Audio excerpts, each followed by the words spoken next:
Başa düşmək ya da incimə, uşaqlar sənə niyə ana demir, Zeyd deyəcək, onlar da desin. Əslində qızlar, Əsnad mən xəstəxanada olanda Şəhriyarə deyib ki, Zeyd dayı gəlir, Zeyd ofişa ana deyəcək, mən də utanmadan rahat ana deyə bilərəm. O söz mənə çox pis təsir elədi, həddindən artıq. Ki, uşağın sırf başqalarının qınağına görə, sırf başqalarının sözünə görə o ana sözündən məhrum qalması, mən demirəm, mən onun doğma anasıyam, mən kiminsə yerinə keçməyə çalışıram və s. yox. 9 yaşında bir uşağın, tembole 6 yaşından bu yana anasızlıqdan əziyyət çəkir. O sözdən məhrum qalmağı, o sözün həsrətini çəkməyə çox pis bir şeydir.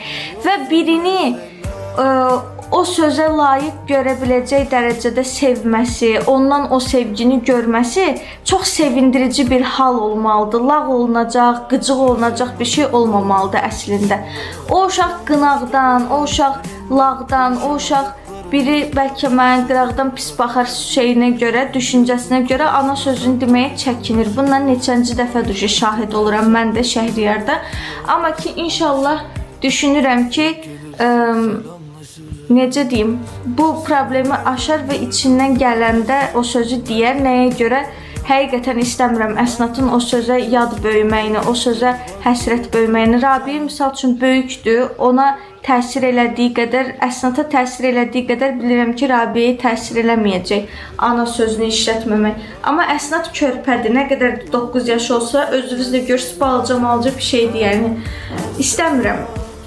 Uşaq məhrum qalsın o sözdən. O nə vaxt ana deməyə hazır olsa, nə vaxt istəsə, mən ona həmişə canla, başla hazıram, yəni qarşılığını verməyə.